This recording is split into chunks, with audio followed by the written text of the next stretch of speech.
지금 이제 말씀하신 지금 문재인 정권이나 민주당이 조국 사태를 계기로 해서 이렇게 이제 문제가 불거져서 오다가 이게 이제 검찰 개혁이라는 걸 조국 사태를 덮기 위한 수단으로 이렇게 했는데 도대체 조국이라는 사람이 문재인 대통령이나 민주당이나 진보 진영 사람들한테 어떤 존재인가요? 그러니까 안전 쉽게 말하면은 보험이라 그래야 되나? 노후 보장? 그러니까 대통령 노후 보장이죠. 그러니까 아시겠지만은 그 전에 이제 조국 장관 같은 게 자기가 정치 안 한다 그랬잖아요. 그럼에도 불구하고 결국에 이제 들어갔고 처음에 나한테 얘기할 때 뭐라 그랬냐면 뭐 출마하거나 이럴 생각 전혀 없고 그러니까 선출직이 아니라 임명직 있잖아요. 임명직으로서 검찰개혁, 사법개혁 이걸 하고 싶다. 그래서 나는 그건 진심으로 그 순간까지는 진정했다고 봐요. 그랬는데 어느 순간에 딱 보니까 제 생각에는 양정철이 뭐 기자들한테 뭐 이렇게 얘기하고 다녔다는 얘기도 들리더라고요. 그러니까 유시민하고 그다음에 조국을 띄워서 사실 근데 만약에 조국이 요번 통과를 했으면 이거는 뭐 100% 그냥 당선 100% 보장이잖아요. 그 대통령이 항상 자기 노후가 문제가 되는 것이기 때문에 엄청나게 믿고 사적 친분도 있고 뭐 믿어가지고 했고 그 다음에 이제 비주얼이 워낙 좋잖아요. 그리고 뭐 진보적인 교수였고 그러니까 신망도 있고 그 다음에 지금 뭐 야당 빌빌거리지 이거는 100%, 200%, 300% 카드였어요. 근데 그게 이제 날아가게 생기니까 저렇게 난리친 것 같아요. 그래서 대구 갔을 때, 대구가 아니라 부산 내려갔을 때 그때 알죠? 이렇게 소주병. 대선 진로 좋은데. 딱 보고 뭐냐, 부산의, 뭐 고향은 원초적인 힘을 준다. 그래서 딱 보는 순간에, 결심했구나.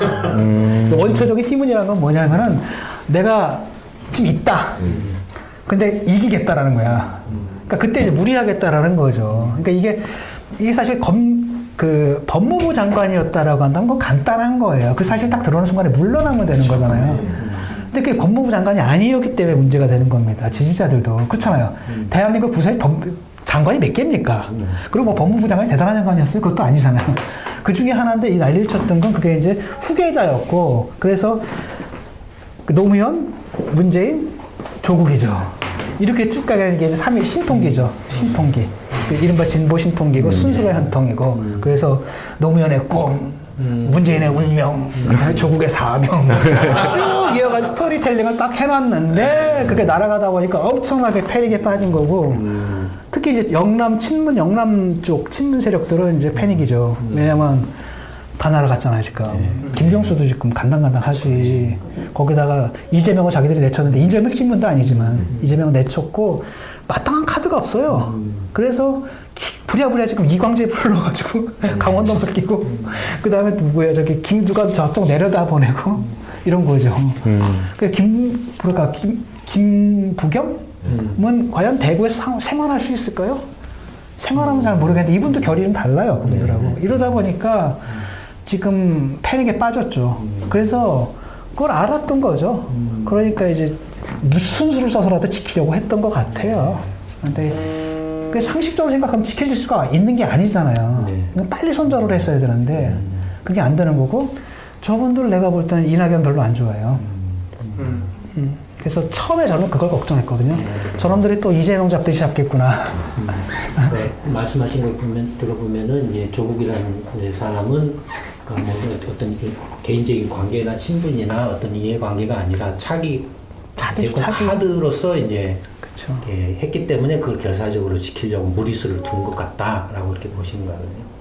근데 이제 그런 무리수를 두다 보니 당연히 이제 반발이 오죠. 그래서 반발이 온 게 이제 이른바 이제 조국과 관련된 측근뿐만이 아니라 이제 그 그걸 옹호하는 문재인 대통령에 대한 이제 공격이 들어가죠. 그래서 청와대 비서실에 대한 이제 여러 가지 뭐 펀드라든지 의혹들이 이제 다른데 뭐 반대 세력에서 이렇게 제기가 되고 그래서 이제 초점이 조국에서 이제 그쪽으로 옮겨가고 하면서 이제 조금 확전되는 그런 이제 단계를 거쳤다. 가장 최근에는 이제 울산 부정선거 사건으로 지금 이제 문재인 대통령한테 이제 바로 지금 이제 커져왔거든요. 심각해요. 이게 이제 그러니까 조국 사태에서부터 시작돼서 오는 연장선상에서 이렇게 온 거지만 결과적으로는 이게 이제 조국 사태를 뛰어넘는 말씀하신 심각한 문제로 그렇죠. 될 가능성이 매우 큰데 거기에 대해서는 또 어떻게? 그래서 저는 그걸 걱정하는 거예요. 정말 그 걱정이고. 왜냐하면 이제 이 사람들 코드를 보면 제가 NL 코드라고 얘기를 했던 게 뭐였냐면 NL보다 PD가 힘들었잖아요. 우리가 늘 소수였던 이유가 뭐냐면 PD는 힘들어요. 이른바 사람들 공부시켜야 되고요. 막 학생 자본명도 시키고 모두 하고 그다음에 네 생활도 바꿔야 되고 막 이런 거란 말이죠. 근데 NL은 그런 면제를 다 면제해줘요. 다 면제해주고 그냥 있는 생활 그대로 하세요. 그다음에 박정희 자리에다 김일성만 딱 갖다 놓고 그 코드 그대로 가는 거거든요. 그러니까 대중적일 수밖에 없는 거죠. 그래서 그 위계질서 있잖아요. 그래서 의장님 이렇게 부르고 그 다음에 그 비판 허용 안 하잖아요. 막 이런 식의 그 권위주의 문화 이런 건 그냥 그대로 온전해 가니까 편한 거예요, 사람들은. 그랬단 말이죠. 이제 지금도 보게 되면 이 사람들 도덕 코드가 모럴 코드가 그렇잖아요. 그 상대적으로 보면 진보 운동, 개혁 운동 한다는 사람들이 어떻게 저런 코드를 가질 수 있는가? 근데 이 사람들은 그 코드 자체가 잘못됐다고 생각을 안 해요. 그냥 그 생활이 그런 거고 애초에 세상이 그런 거고 누구나 다 그러는 거고. 나만 아니라 저들도 그러는 거고 그 다음에 과거에도 그렇고 현재도 그렇고 미래에도 그럴 것이며 이게 도대체 왜 문제가 되는지 모르겠고요. 그러니까 이런 얘기가 나오는 거죠. 그걸 갖다 문제 삼는 다음에 국민의 절반을 구속시켜야 된다. 그렇죠. 네. 뭐 이런 얘기가 이제 당연하게 나오는 건데 어쨌든 어처구니 없는 사건이잖아요. 이게 무슨 뭐 정치적으로 필요했던 일이 아니거든요. 그냥 대통령 친구예요. 네. 그걸 해주잔 말이에요. 근데 그걸 해주잖아. 이게 크게 문제가 된다는 거 알잖아요, 우리는. 근데 아는데 그들은 그럼에도 불구하고 하는 게 예를 들어서 정치인이 이게 법적으로 문제가 될에도 불구하고 한다라고 했을 때는 그것을 얻어지는 이득이 커야 되거든요. 그렇잖아요. 이걸로 뭐 대집권을 한다든지 뭔가 이런 게 아니라는 거예요. 그냥 대통령이 쉽게 말하면 VIP 수건 사업인 거지. 이래가지고 그런 일을 치는데 그들은 쉽게 생각했지만 법적으로는 그게 크게 문제가 되는 거예요. 그러니까 얘들이 이 사법 체계라든지 아니면 윤리 체계라든지 도덕 체계에 대한 인식 자체가 없어요. 감출 수 있다고 생각하고 그 다음에 들키면은 법이 잘못된 거고 뭐 이렇게 가잖아요. 검찰이 잘못된 거고 법이 잘못된 거고 뭐 이렇게 생각하는 사람들이기 때문에 별 생각 없이 그 짓을 한 것 같은데. 이건 이제 권경희 변호사가 얘기했듯이 이거 탄핵 사유 되거든요. 이게 지금 야당이 다수다라고 한다면 탄핵이 들어간다는 거예요. 그렇죠. 근데 지금 이제 탄핵에 들어간다는 얘기를 좀 하기 힘든 건 뭐냐면은 일단 국민들 다수가 탄핵을 해야 된다라는 염원이 있어야 되잖아요. 아직은 거기까지 이루지 못했고 이들이 아직은 뭐예요? 탄핵 당했던 세력이기 때문에 너희들한테 남을 탄핵할 자격이 있느냐 이런 문제도 좀 남아있는 부분이고 그래서 감히 탄핵 얘기를 못 꺼내지만 이게 정상적인 상황이었다면 굉장히 위험한 거고요. 그 다음에 난 퇴임 후가 문제일 거라고 봐요. 퇴임 후가. 이거 어떡하니? 난 감당이 안 돼. 그래서 총선이 문제가 아니라 나는. 그래서 저 사람들은 무슨 수를 써서라도 총선에서 압도적인 다수를 얻어야 될 거예요, 아마. 그렇지 않으면 이제 나중에 흔들리거든요. 흔들리고 가능한 원하는 건 바로 뭐냐면 자기들의 적통을 가지고 정권 재창출을 하는 게 안전한 거죠. 근데 이제 예컨대 이런 것들이 자기들 적통이 아닌 쪽으로 넘어가면 불안해요. 왜냐하면 그런 사람들은 항상 대중적 요구를 받거든요. 선을 그으라는 요구를 받으면 항상 쳐낸단 말이죠. 이걸 알기 때문에 아마 굉장히 이제 초조해 할 텐데 생각해보세요. 조국 때 한번 그 난리를 쳤잖아. 이건 대통령이에요. 나는 여기서 나는 그 감당 안 되고 솔직히 난 모르겠어요. 난 감당 안 돼.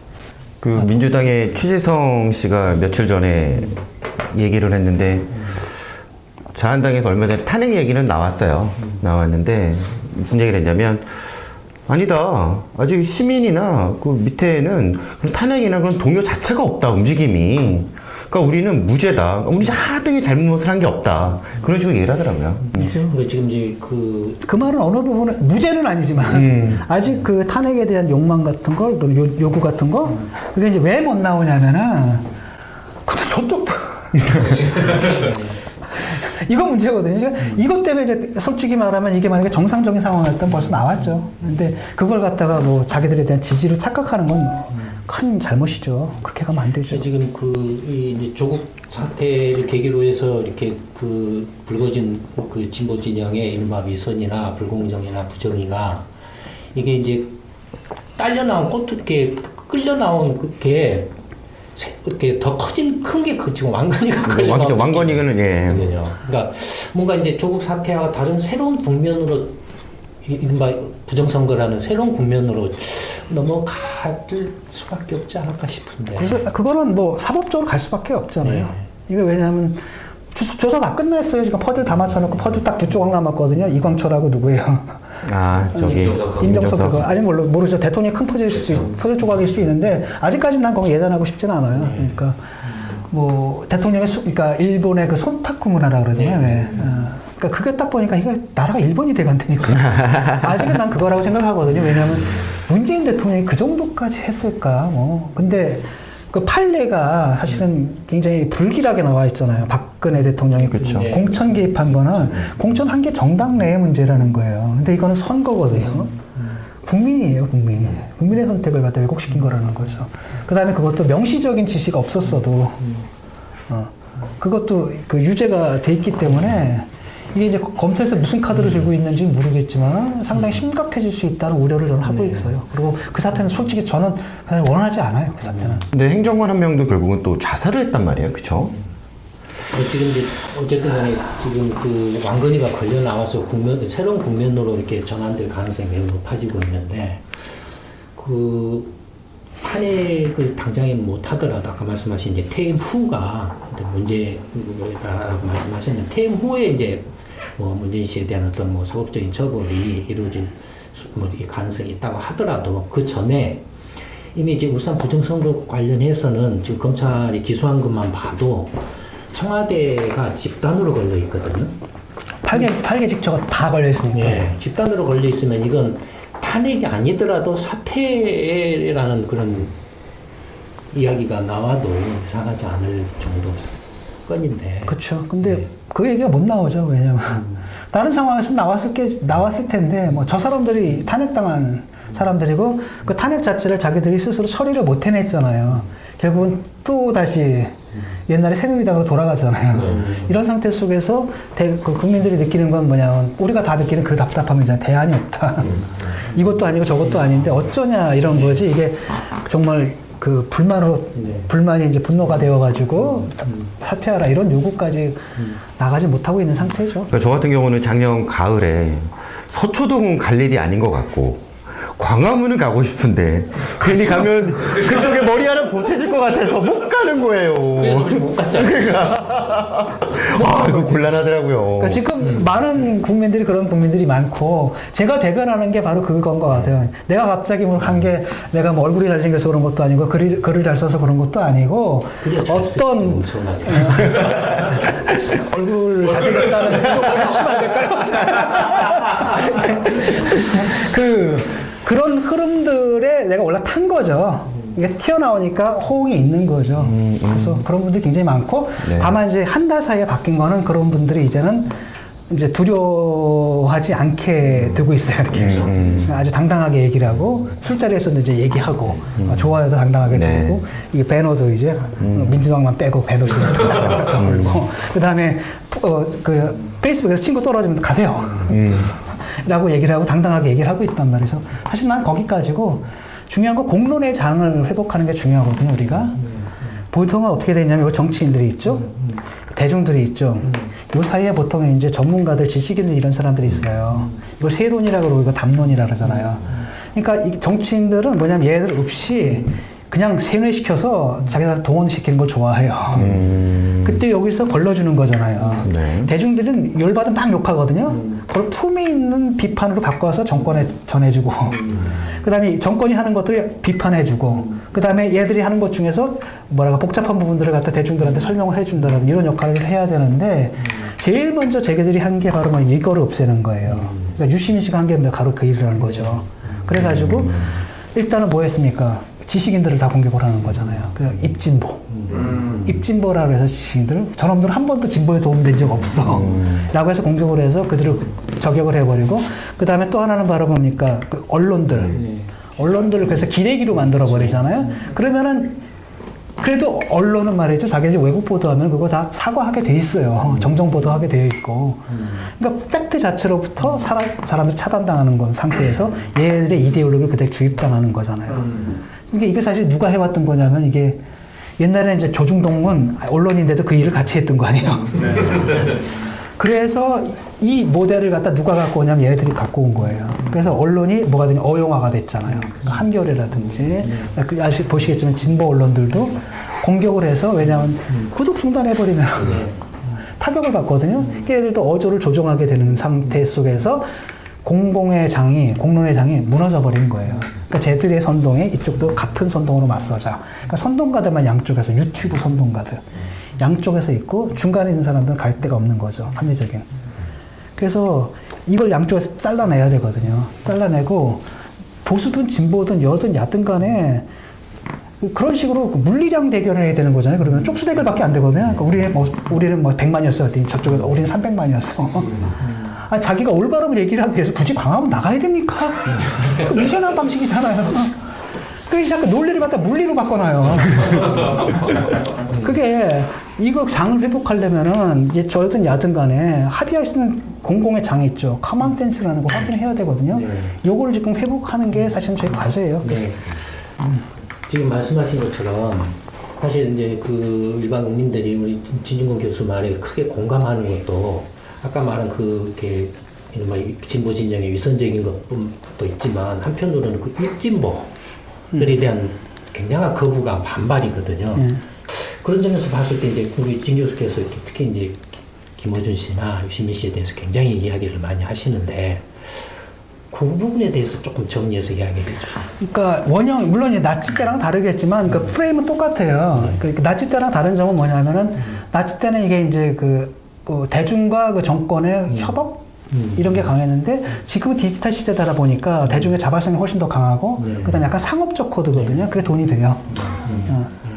국가를 위해서 선동하는 게 아니라 많은 경우에 이제 자기들의 이익을 위해서 그다음에 선동적인 말을 많이 하면 할수록 조회수가 올라가고 칭찬받고 이러다 보니까 돈이 되거든요. 그러니까 건물 살 돈이 이미 만들어져요.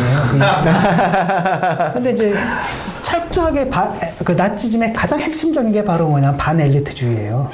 반엘리트주의가 모든 지식인들은 하여튼 국가의 잠재적인 적이다. 그래서 다 공격합니다. 그래서 다 아우슈비츠 보내버리거나 지식인들이 대부분 다 뭐냐면 망명가잖아요. 그때. 이게 없어지는 거예요. 그래서 이걸 선동이 그냥 가서 꽂혀버리는 겁니다. 근데 지금과 비슷한 상황이 지금 벌어지는 거잖아요. 그러니까 그러다 보니까 지식인들 중에 상당수는 아예 입을 닫아버리거나 어떤 놈들은 아예 붙어버려요, 거기에. 그래가지고 동업자가 돼서 그 이익을 공유하는 관계가 돼버렸다는 거예요. 그 나치 때도 그랬거든요. 대개는 이제 2주들, 3류들, 1류들이 다 떠났잖아요. 그러니까 2주, 3류들이 와가지고, 괴벨스도 박사예요. 박사학위 있습니다. 이런 애들이 와가지고 이렇게 하는 거죠. 그래서 지금 상황이 저는 정확하게 그 상황이라고 보거든요. 그래서 제가 두려워했던 거고, 그걸 언제부터 봤냐면, 낙곰수 때부터 본 거예요. 낙곰수 때 딱 봤고, 그때 계기가 되는 게 뭐였냐면은, 광로연 씨. 우리 편이라고 해서 감싸주는 그게 그때 이미 도덕의 그 대중의 도덕 코드가 돼버린 거예요. 그 털보 철학이. 털보 철학이랑 김어준 씨. 네, 털보 철학이 그 대중의 도덕 코드가 됐고, 이게 이제 이번에 반복됐을 뿐이고, 그게 이제 에토스로 무너뜨린 거고, 또 하나 로고스인데, 음모론으로 만들잖아요. 그러니까 사람들이 합리적이고 논리적으로 이게 판단이 아니라 자기들이 원하는 사실 중에서 자기들한테 유리한 것만 취해서 스토리텔링을 하고 그 스토리텔링은 나는 선이고 저기 나쁜 나라 악이고 이런 식으로 해서 사람들 나의 의식 수준 자체를 떨어뜨려 버려요. 그래서 나치의 선전선동의 가장 큰 목표가 히틀러가 그 마인캄프에 쓰죠. 나이프 중에서 선전이라는 것은 그 나라에서 가장 멍청한 놈들의 눈높이 맞추는 거다. 그 다음에 말이 필요 없다는 거, 감정에 호소해야 되는 거고, 똑같은 공식, 단순한 공식을 하나 만들어서 끝없이 반복해서, 사회의 마지막 한 놈까지 믿을 때까지 반복을 해라. 이런 거란 말이죠. 쟤들도 그런 식이 하죠. 또 상투어 가지고 계속, 토착이고, 이런 식으로 하는 것 자체가 선동적인 커뮤니케이션 구조가 돼버렸거든요. 그러니까 지난 정권, 이명박 박근혜 정권 9년 동안에 그런 사람들이 선동가로서 아니면 스피커로서 하기에 너무 좋은 토양이었었어요. 그 9년이. 참 보면. 그렇죠. 길기도 했거니와 너무 좋은 토양이었어요. 그때는 오포지션이었으니까 괜찮았던 거예요. 네. 왜냐하면 저쪽 권력과 싸우는 동안에는 그렇죠. 그나마 이런 그런 악이지만은. 근데 나는 그때 위험한 거죠. 왜냐하면 저게 지금 당장은 이익이 될지 몰라도 장기적으로는 저게 뭐가 되냐면은 사람들 머리를 단순 무식하게 만들어서 그 어떤 유연한 사고도 못하게 만들어버려요. 그러니까 근데 금태섭 같은 사람 공격하고 나오잖아요. 그러다 보니까 정봉주가 금태섭 저격하겠다고 나오고. 우리 진 교수님 그 이야기에 사람들이 이렇게 굉장히 이렇게 관심을 갖고 이렇게 공감하는 게 이른바 정의와 공정을 훼손시키는 게 이른바 위선적인 진보 정치권이나 정치인들뿐만이 아니라 이 입진보 세력 또 이렇게 만만치 않다라는 그렇죠. 거죠. 근데 거기에 대해서 우리 진 교수가 그냥 와서 싹쓸이 정리를 쫙쫙쫙 해주시니까 그게 너무 통쾌한 거예요. 지식인들이라면은 기본적으로 그 프리드리히 쉴러가 그런 말을 하거든요. 지식인은 대중들이 하고 싶어하는 말을 대중들이 듣고 싶어하는 말을 하는 게 아니라 대중들이 들어야 할 말을 하는 사람이 지식인이에요. 저는 그걸 믿거든요 아직까지도.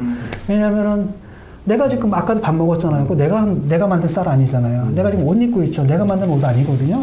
이 사람들은 이거 만드는 분들은 사회에 유용한 일을 하고 있어요. 사회 기여를 하고 있어요. 나는 뭐 하냔 말이야. 어? 노이즈나 일으키고 라고 해서 지식인들이 하는 게 바로 그거거든요. 대중들한테 당장 욕을 먹어도 당신들이 정말 나중에 큰 손실 또는 손해 또는 큰 문제에 빠지지 않기 위해서는 이 얘기를 들어야 됩니다. 욕을 먹어가면서 하기 때문에 밥값하는 거라고 보거든요. 근데 그 밥값 안 하고 앉아가지고 지적 노동을 하시면서 지적 노동을 가장 폄하하시네.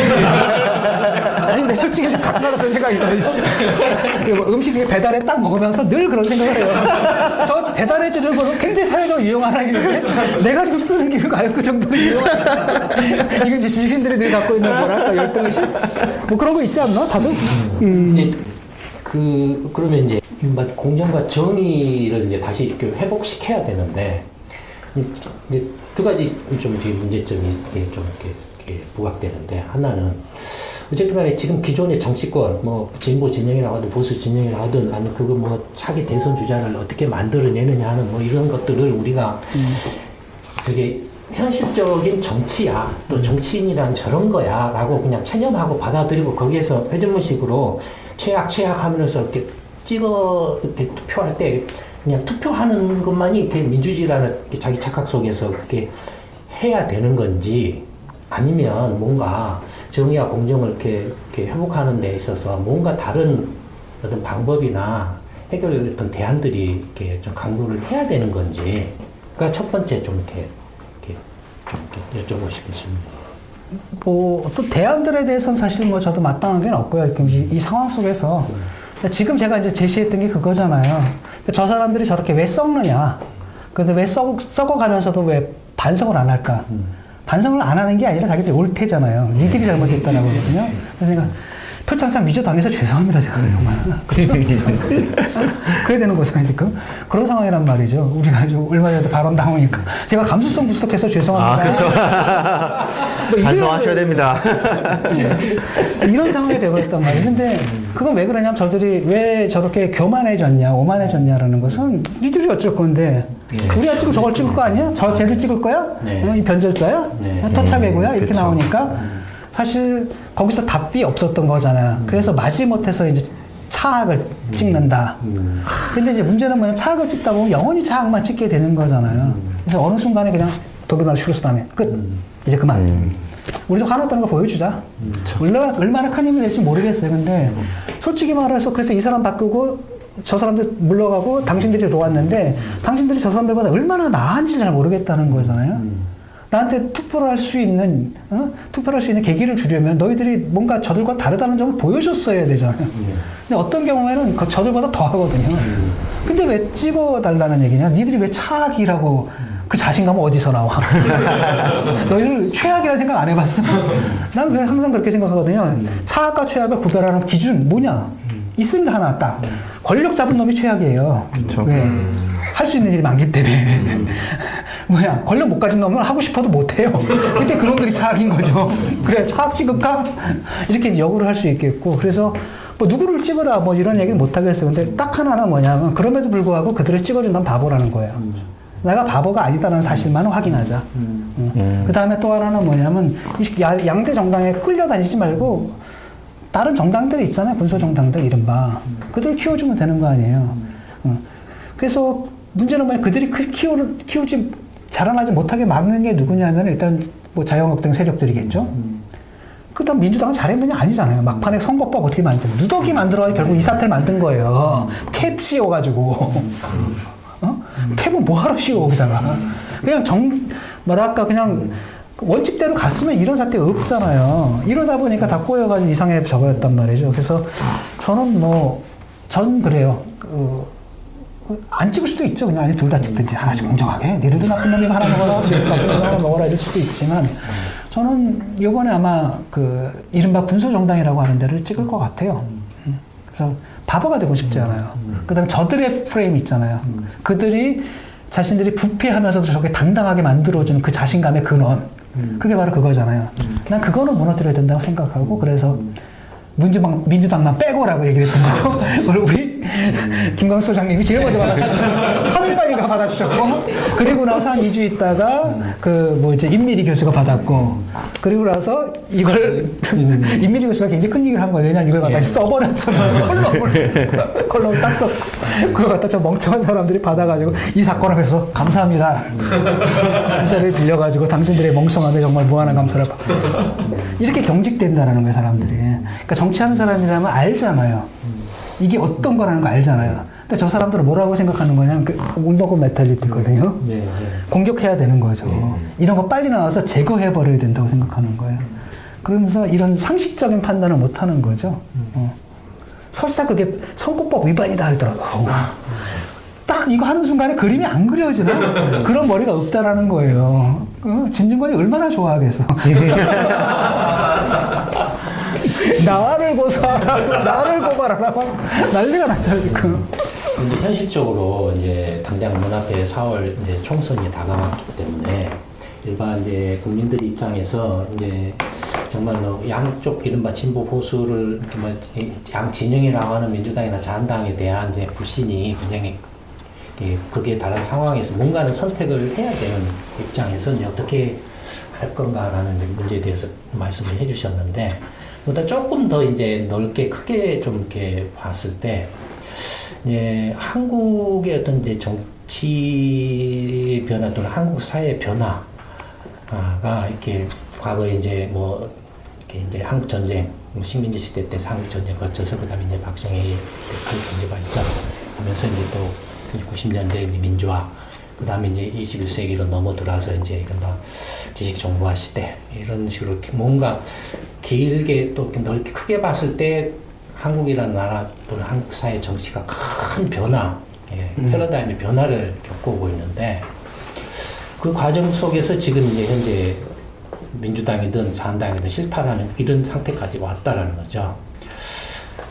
이런 변화가 그게 어떤 안에서 세부적인 여러 가지 요인들에 의해서 일어난 것도 있지만 뭔지는 몰라도 어떤 구조적인 요인들에 의해서 일어나고 있다라고도 볼 수 있고 만약에 그런 거라고 한다면 앞으로 어떤 방향으로 한국 사회나 한국 정치가 이렇게 어떤 패러다임의 변화가 일어날 것이며 그런 변화가 일어난다라고 전망했을 때 그러면 지금 어떻게 해야 될 것인가.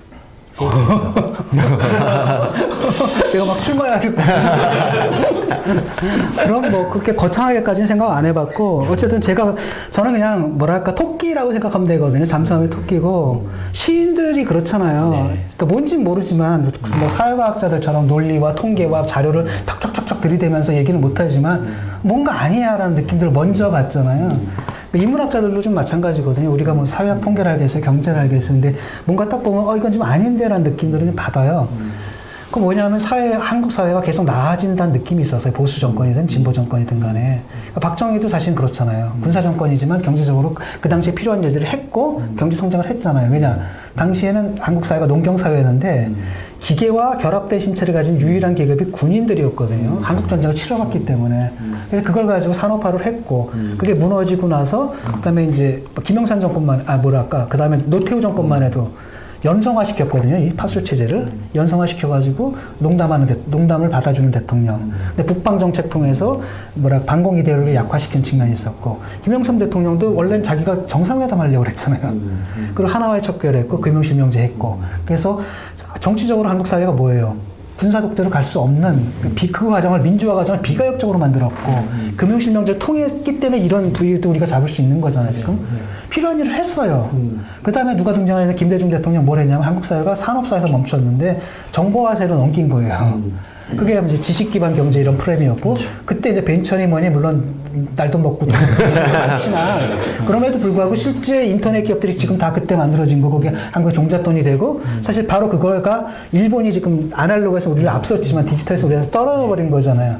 그리고 아시겠지만 노무현 대통령은 김대중 대통령이 민주주의자였지만 솔직히 말하면 그분이 당 운영하는 건 민주주의이지 않았거든요. 상당히 제왕적이었죠. 그렇죠. 네. 그랬는데 이분이 이제 사회적인 커뮤니케이션 구조를 갖다가 오가니제이션에서 네트워크용으로 바꿔버린 거예요. 그래서 완전히 인터넷 대통령이죠. 그래서 이 두 대통령을 통해서 한국 사회가 지금 잘 나가는 이런 토대가 그때 만들어졌는데 그 다음부터는 모르겠다라는 거예요. 그러니까 이명박은 딱 나와가지고 뭡니까 747 얘기하고 4대강 했잖아요. 삽질로 갔잖아요. 그러니까 정보화 사회를 산업화 사회로 돌려버린 거예요. 그러니까 경제적 토대를. 그다음에 박근혜가 돼가지고 정치적 상부구조까지 제 아버지 시대로 돌려버린 겁니다. 그러다 탄핵 당한 거잖아요. 그러니까 이 두 모델은 안 된다는 걸 보여준 거예요, 이번 사태가. 그래서 나왔으면 더 진보했다는 걸 보여줘야 되는데 노무현 정권하고 지금 이 정권을 비교해 보세요. 훨씬 떨어지거든요. 점점 못 되고 있다는 겁니다. 그 대표적인 게 노3호를 비교해 봅시다. 처음에 노3호 활동도 어떻게 했습니까? 사이트 들어갈 때 절대 예의를 지키라고. 남의 사이트 들어갈 때 일단 정치 얘기 끝내기 전에 먼저 허락을 받아라. 그다음에 저쪽이 욕한다 하다 절대 욕하지 말아라. 자기들이 매너 코드를 다 만들어가지고 다 공유한 다음에 사이트 들어가가지고 자기 후보를 알렸단 말이에요. 그다음에 마지막에 당선자 딱 된 날. 노무현 대통령이 그러잖아요. 아주 상당히 허탈한 표정으로 이제 자 이제 뭐 여러분 어떻게 하실 겁니까? 라고 했더니 뭐라고 외쳤습니까? 감시 외쳤단 말이죠. 걔들은 다 어디 가고 지금 와가지고 우리 이미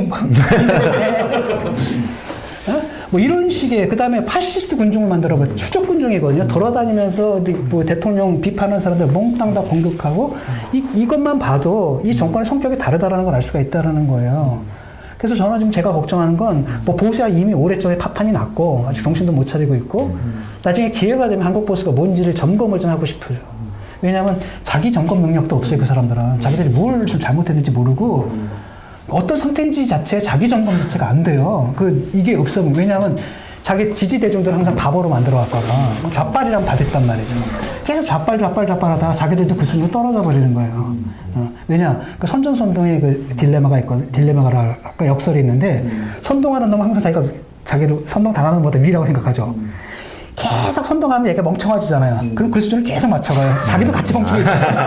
그게 이제 저쪽 그 보수 세력에서 자한당 세력하고 그 지지자의 관계잖아요. 그와 똑같은 게 여기서 지금 벌어지고 있는 거예요, 지금. 그런데 제가 이제 걱정하는 게 그거죠. 근데 문제는 뭐냐면은 한국 사회가 이제 일본처럼 돼가고 있다라는 거예요. 조금 있으면 아마 그 초고령화? 네. 생산 인구 줄어들 거라는 거죠. 이미 줄었죠. 줄어들고 있으니 이게 이제 뚝 떨어지는데 여기에 대해서 책임감들이 없어요. 여든 야든 진보든 보수든 간에 이거 어떻게 해야 되느냐.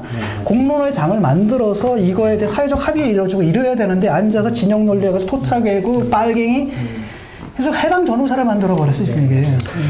그 인구에 대한 거는 통계청장만 갈면 일단 간단하게 해결이 되니까. 그래서 가르지 않습니까? 근데 지금 심각하거든요, 그거. 그래서 저는 내가 딱 볼 때는 우리 사회가 정점 찍었다. 오스카상 딱 받는 순간에 정점 찍었다. 이미 정치는 정점 찍었잖아요. 그래서 점점 아마 민주화 지수는 노무현 때가 제일 높았을 거예요. 그 다음부터 계속 내려가고 지금 문제는 뭐냐면 지금 지수는 저 지지자들이 저지른 저 깽판 있죠. 저건 포함이 안 돼요. 왜냐면 디지털 시대의 새로운 현상이기 때문에 평가하는데 아마 언론 자유지수가 제일 높게 나올 겁니다. 계속. 그렇죠. 근데 실제로는 뭐냐면 기자들이 지금 말을 못 하고 있거든. 저들 때문에. 정부가 말을 못 하게 하는 게 아니라 쟤들이 못 하게 하고 있다라는 거예요. 그 다음에 그 정부에 있는 사람들은 쟤들을 조종하고 있고요. 사실은. 그렇죠. 이건데 그러니까 떨어지고 있고 그래서 이게 걱정 안 되세요? 모든 분야가 그래요. 그러니까 지금 저도 또 다시 물려 나오잖아요. 제가 586인데. 그렇잖아요. 이런 순간에 우리는 아버지를 죽였잖아요. 그렇죠? 부친 사례. 그러니까 박정희라는 아버지 죽이고 우리가 나왔단 말이죠. 그러면 이제 우리 썩었으면 586 썩었잖아요. 그렇죠? 응? 그러면 우리를 죽이는 애들이 나와야 돼요.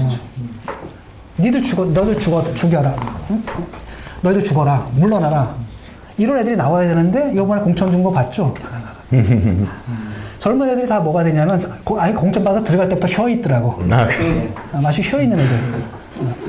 그 다음에 애들한테 우리가 그것조차도 허용을 못 한 거예요. 쉽게 말하면 우리를 비판할 수 있는 여지, 여유, 그런 것조차도 허용 못해서 이게 지금 다 영화도 없죠. 박찬호, 봉준호 뭐 이런 분들 빼면은 나중에 그 뒷세대가 안 보인다라는 거죠. 이게 도처에서 지금 벌어지는 사태거든요. 그러니까 여기에 대해서 지금 문제의식과 위기의식을 느껴야 되는데 앉아가지고 토착이고 아직도 독립운동을 해요. 1945년 8월 15일 날 대한민국 독립했습니다, 여러분. 저 미국에 어디 가면 아직까지도 2차 대전하고 있는 사람이 안 사람이라는 거는 참 알고 있어요. 얘들 그렇게 멍청하게 만들어버리냐고. 그러니까 저 사람들이 대중을 선동당할 수 있는 존재, 조작당할 수 있는 존재로 아주 간단하게 생각해요. 자기들이 매트릭스 짜가지고 하면 움직인다. 그러니까 대중들이 원래 갖고 태어난 그 로고스의 능력들이 있거든요. 이성적인 능력들. 생각해요. 누가 시키지 않았었는데도 노사모도 그렇게 일어났잖아요. 그러니까 어느 정치인들보다 훨씬 더 훌륭한 정치적 계획을 갖고 나왔잖아요. 그 다음에 어느 정치인들보다 훨씬 더 앞선 시대 정신을 대변하고 나왔잖아요. 대중들에서 그게 나왔단 말이죠. 난 그런 힘들이 아직도 대중들한테 있다고 봐요. 그냥 그리고 거기다 호소하는 거예요, 지금. 멍청해지지 말자. 당신도 똑똑할 수 있다. 우리 태어날 때부터 머리를 갖고 태어났고. 어쨌든 뭔가 그 기존의 정치나 정당이 아닌 새로운 일반 국민들이 선택할 수 있는 새로운 어떤 대안들의 출현이 좀 필요하지 않겠습니까? 개인적으로는 그렇게 생각하는데 어떻게 진 교수님? 근데 뭐 그것도 지금 다들 많이 해먹어가지고 정의당도 해가지고 그렇게 됐죠. 그 다음에 옛날에 창조한국당도 있었고 안철수도 있고 이러다 보니까 거기에 대한 이제 불신 자체가 좀 있는 것 같아요. 그래서 뭐가 될지는 모르겠지만은 저는 일단은 그 누군가 잘하는 어떤 소수 집단, 소수 정당이 있으면 이들이 큰 정당으로 클 수 있는 토양 자체가 지금 안 돼 있기 때문에 안 되는 거거든요. 근데 그걸 갖다 저쪽은 아예 그냥 반대하고 있고 기득권 때문에 심지어 민주당조차도 완전 그냥 너덜너덜 만들어버려서 이 모양 이 꼴이 된 거잖아요. 쉽지는 않겠고요. 그래서 저는 뭐 다른 생각 안 해요. 그냥 보수당이 정말 나아지는 것도 진보라고 생각해요. 그래서 아마 이제 이걸 끝나면 아마 보수당에 대해서 아마 보수 지지자들한테도 되게 계속 내가 호소를 할 겁니다. 그들을 이제 공격하겠죠. 그러면 이제 그때 환호했던 그 사람들이 또 나를 욕을 실제 진보 민주당 지지하는 사람이나 뭐 지지했던 사람이나 뭐 자한당 지지했던 사람들 가운데 상당수가 정말로 좋아서 적극적으로 지지한 게 아니고 그러니까 제가 싫어서 좀 그런 사람들이 오히려 그 60, 70% 이른바 본인들은 자기가 스스로 중도라고 생각하는 사람들이 다수인데 이게 제3의 대안 선택의 어떤 대안이 없어서 어쩔 수 없이 이렇게 하고 있지 않나 싶어요. 그 정당 내 그 지지 세력들을 바꾸는 것도 중요하고요. 뭐 제3의 대안을 만드는 것도 중요하고 저는 뭐 어느 것도 거기에 대해서는 좀 견해를 갖고 있지는 않아요. 그리고 요즘에 이제 무당애자가 돼가지고 그러니까 보면은 뭐 이렇게 옛날에 막 조바심도 나고 그랬잖아요. 이 당은 좀 잘했으면 좋겠고 저 당은 좀 어땠으면 좋겠고 이런 게 있었는데 그냥 무념무상이야. 선사가 된 것 같아요. 서로 해가지고 공은 공이여 물은 물이여 산은 산이로다.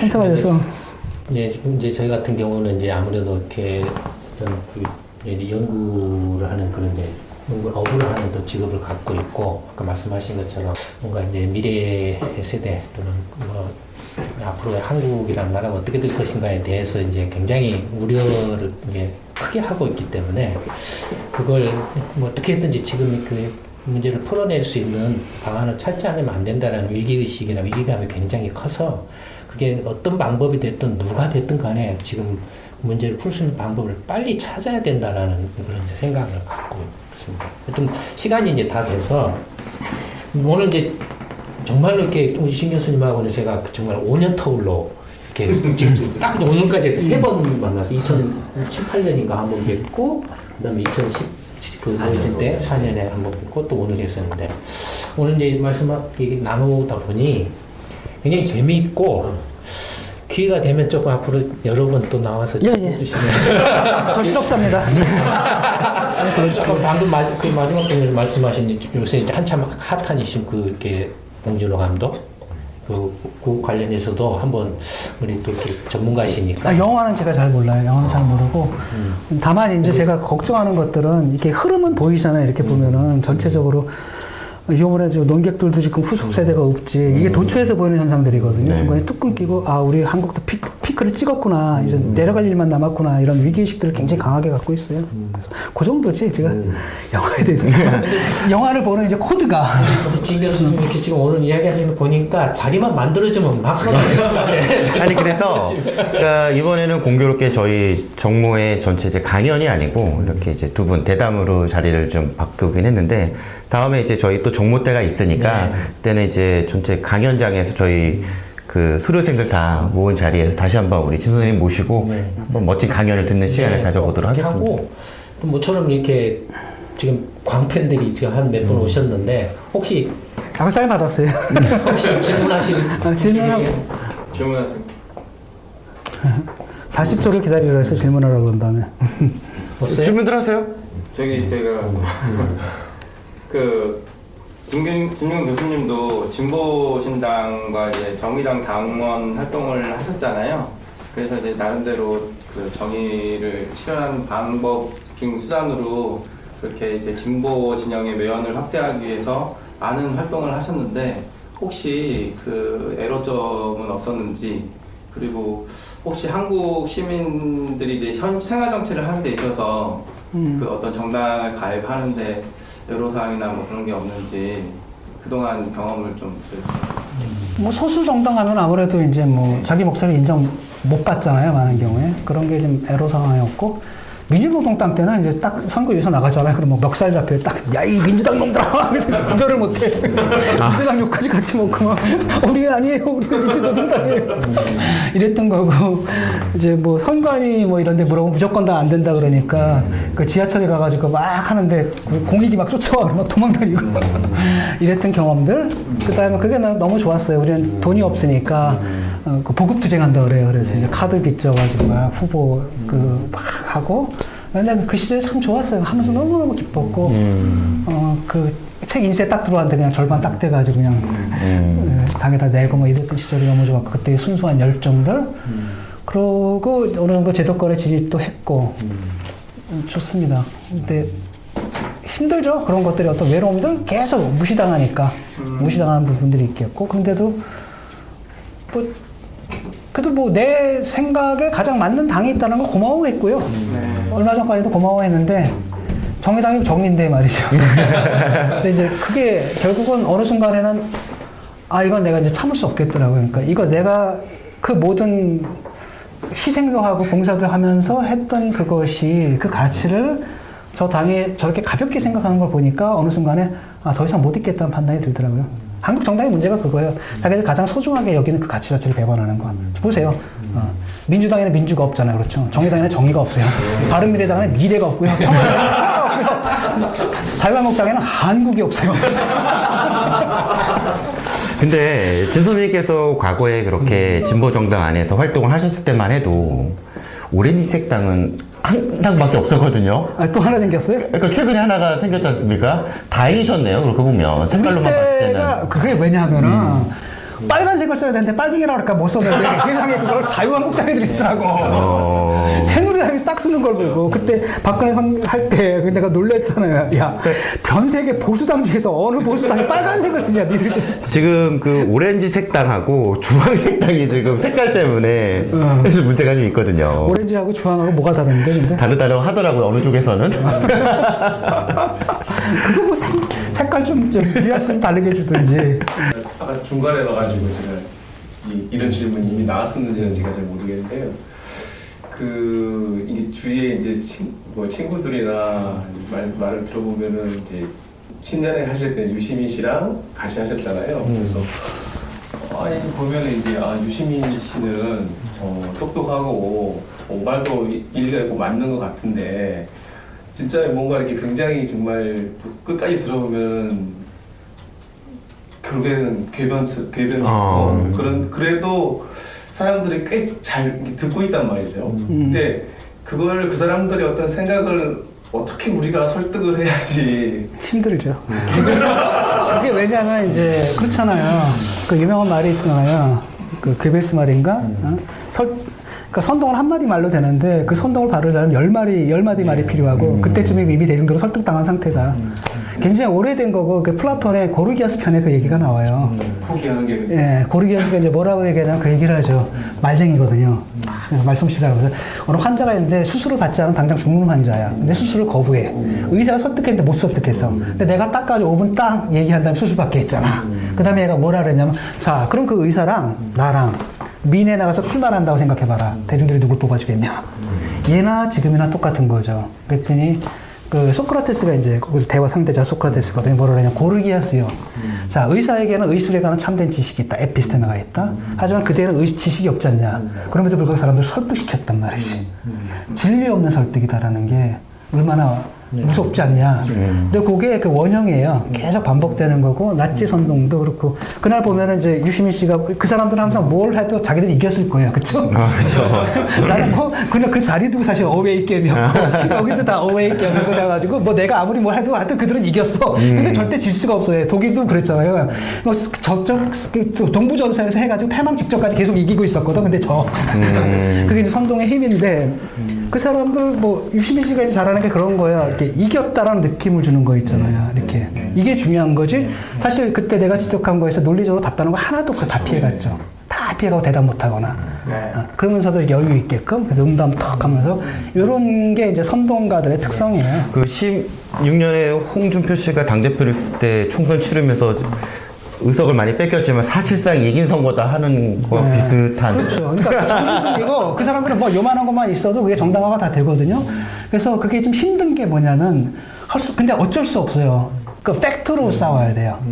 팩트로 계속 지난하게 싸워야 되는데 문제가 뭐냐면 일단 세뇌당한 사람들 있잖아요. 중간층은 괜찮아요. 이 사람들은 사실이 이제 팩트가 오류였다라는 걸 알게 되면 이제 생각을 바꾸는데 아예 세뇌된 상황들 있잖아요. 그 사람들은 안 바뀌어요. 못 바뀐다 그러더라고요. 그러니까 옴진리교 그 믿는 사람들한테 얘기를 했는데 그 사람들한테 당신들의 믿음이 어떻게 잘못됐는지 논리적으로 다 반박하고 사실도 다 반박했더니 치유가 되더래요. 근데 문제는 뭐냐면 딴 놈이 나와가지고 또 하나 요만한 걸 똑 던져주니까 옛날 믿음으로 그냥 돌아가자는 겁니다. 그래서 그 저자도 포기. 그래서 우리가 그런 사람들은 있을 겁니다. 이쪽 진영에도 있고 저쪽 진영에도 있고 저쪽에는 이제 완전히 이 정권이 뭐 김정은의 뭐 이렇게 믿는 사람들 있잖아요. 저쪽은 또 이쪽에 미제, 식민지 이렇게 믿는 사람들도 있고 이런 식의 광신도들은 어쩔 수 없어요. 그 사람들은 아마도 그 광신에 빠질 수밖에 없는 어떤 아주 절실한 실존적인 문제가 있을 거예요. 그렇죠?